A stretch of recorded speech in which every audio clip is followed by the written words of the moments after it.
Hey folks, this is Garrett Daun with Command Z, and I'm here to answer a simple question that we got in the Radical Undoing email today.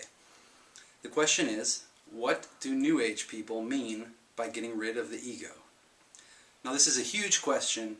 It dominates most conversation that you'll hear in the New Age scene, people talking about you've got to get rid of the ego if you want to find enlightenment, if you want to get to bliss consciousness, and all this other stuff.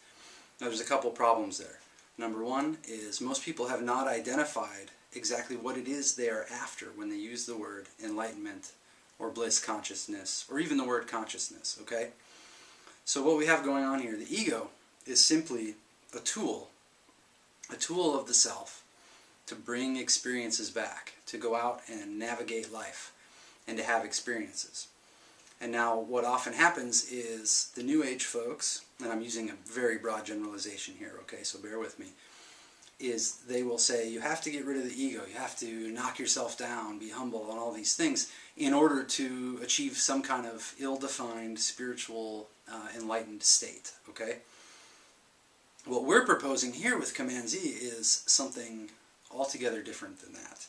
What we're proposing is that you take power away from the superego. That's all the shoulds, all the musts, all the so-called cop in your head that's trying to restrict your desires, and then also steal the power away from the id. Now we're keeping on using Freud's terminology here.